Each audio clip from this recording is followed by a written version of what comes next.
Hi everyone, it's Chenzo from Reality Art Pod here to talk about the challenge Season 40, Episode 3, titled A Fatal Era. Last week, the players competed in the Challenge Invitational, which was a massacre with 8 eliminations. We lost Katie, Mark, Kellyanne, Brandon, Amanda, Leroy, Polly, and Nerys. If you missed it, I put a link in the description to my playlist where you can watch my previous recaps. If you like the content, consider liking and subscribing. I appreciate your support. But let's get into it. The players return to the castle to unwind and speculate. Tony is impressed with himself for beating Leroy in elimination. Aviv points out the tension in Era 2, with Kara coming back to the team with her enemies Laurel and Bananas. Kara's down one Polly, but Kara feels like she has friends on the other teams to help her out. Horacio mourns the loss of his love Nerys, but Michelle supports him because she needs him to make money. Aviv and Darrell agree to have each other's backs to the end and reflect on Aviv's original season. She feels like she has a lot to prove and shares that she's 40 with 2 kids and doing this for herself. It was great to see, but this edit was giving big Aviv is going home soon energy. In personal news, Emily and Brad are getting freaky in the shower, and Naya and Josh are humping in the pool. I wish I could unsee all of this. They get to their daily challenge, their first team challenge of the season. Before they get started, TJ asks for a man and woman to represent each team. Jody, Darrell, Derek C, and Aviv, Tony and Avery, and Casey and Kyland step up as representatives. Their challenge is called Gladi-Eater. They have to row in a boat around the island, eat a plate of Vietnamese delicacies with things like snakes, rats, worms, cow eyes, durian drink. I hate this drink. Tony is confident as team captain because once it's Tony time, food hates to see him coming. They get started with Era 3 and Era 4 leading in their boating, and Era 2 is bonking into the side of the river. Era 1 is in last in what Darrell calls total chaos caused by Brad. They're breaking the boat and the paddles. They finish in order of Era 3, Era 4, Era 2, and Era 1 far behind, lost at sea. For the eating portion, they all have to eat a dish, going one at a time, which really evens things out. Of course, there's a montage of everyone struggling, throwing up, gagging. I know a lot of people love this. I could do without it. Tony times his dish, which Era 2 saves for last, and they get to arranging their plaques, which Tori runs like the Navy because she's been studying the logos all night. Era 1 finally gets to eating, and CT gives a pro tip. You have to be crazy, as he eats his dish, showing he's got that dog in him. But ultimately, Era 3 wins the daily challenge through assists from MVPs Tori and Tony. Era 2 finishes second, followed by Era 4, making Era 1 the losers.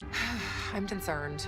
TJ tells the group that as losing representatives, Jody and Darrell are going straight to the arena elimination. The other 4 non-winning representatives, Derek C, Aviv, Casey, and Kyland, have to plead their case to winners Avery and Tony, who will decide the final 2 going to the arena. They get to campaigning in the castle. Casey proposes an alliance between Era 4 and Era 3 that would send the Era 2 players into elimination, but Avery doesn't want to send Derek C in because they're good friends of 10 years and have lived together, which puts her at odds with Tony, who wants to take Casey's deal. In the deliberation, they flip their sand timer. Derek pleads loyalty and friendship. Casey and Kyland offer allyship from their entire team, and Aviv doesn't say a thing. Tony asks Darrell and Jody for their preference, and Darrell quickly says he wants to go against Derek and Aviv. Oop, this royally pisses Aviv off in confessional. Are you kidding me? So dumb.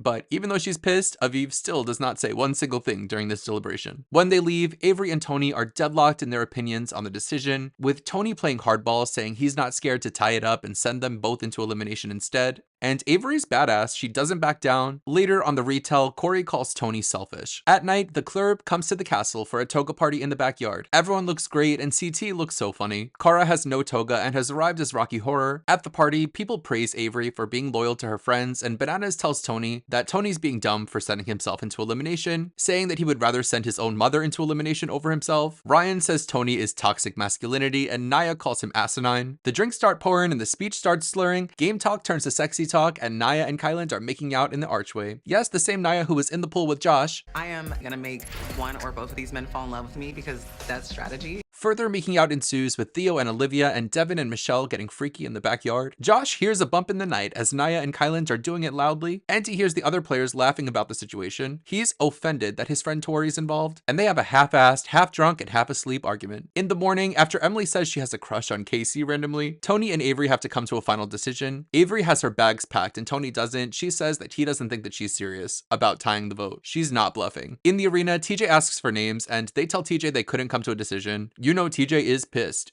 Don't with me. All right, let's go. It's you.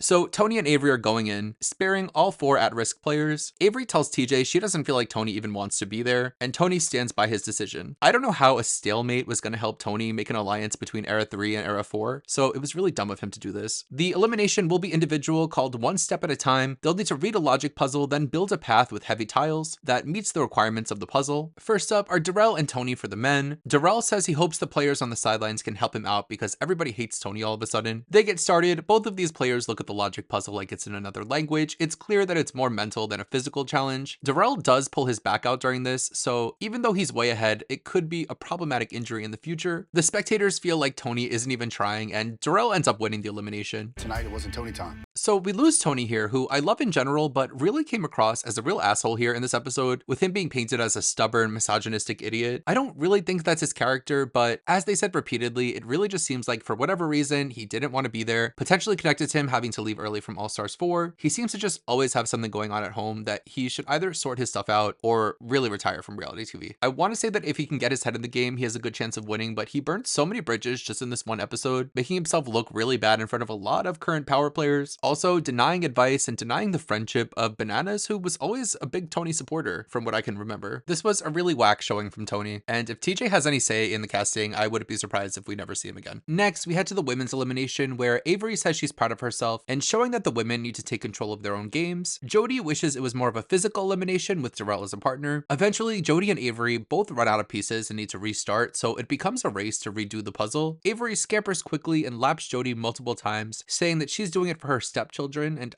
I didn't know that she and Adam were serious like that. Avery wins the elimination in one of the most badass single episode arcs, and really cemented why she's on such an iconic season, getting raised up by her team as Tony's sorry ass watches from the sidelines feeling sorry for himself. And we lose Jody here. This one's sad because I really like Jody. It was a pleasure to see her on the main show after all this time, and while I do feel like she's in great fighting shape, she's a bit too timid for the game, and ultimately didn't really have to play the game, with her being the captain and pretty much at the mercy of the house. Getting etched out here by Avery, who's really ready to cut someone at any given moment. Era 1 lost one of their strongest women early in Jody and are gonna feel this loss, as she would have been great in a final. I would love to see her again on All-Stars, where I think she has a strong chance of making a final and maybe winning, especially after having some bonding time with some old friends. After the elimination, TJ says he has respect for Jody, but clearly has disdain for Tony, and he tells the group that picking representatives at the challenge is no more. From now on, when you win the elimination, you get to choose the targets, a man and woman from each team who will be the representatives in the next challenge. Darrell will pick the women and Avery will pick the men. He has them make a decision on the spot with no time to strategize. They pick Derek K and Anissa for Era 1, Laurel and Bananas for Era 2, Jordan, who volunteers, and Naya for Era 3, and Jenny and Horacio for Era 4. Through this, we do find out the format, at least for the next section of the game. I kind of like knowing who will be at risk in the next episode, and hope that they don't play with me with cliffhangers in the future. I love that the bottommost players in the game get to decide who's going in next time, which really can shake things up and give us a dynamic game. From the group that's eligible, my predictions to be eliminated next week are Jenny for the women, as I think they front-loaded the physical eliminations for the Invitational, so people would be competing in physical challenge with people in their age bracket. I think the next few will have a mental and physical element, and I'm not really confident in Jenny's well-roundedness. And Bananas for the guys, because Bananas is out of his element on this season. He's not running the show, and the other 3 competitors are elimination assassins. Bananas should hope to wiggle his way out of this, but I'm not sure he can. Let me know in the comments what you thought of the episode and your predictions for next time. I'll be back next Wednesday to talk more challenge Battle of the Eras. If you liked the video, consider liking and subscribing. Until then, have a nice weekend. Bye!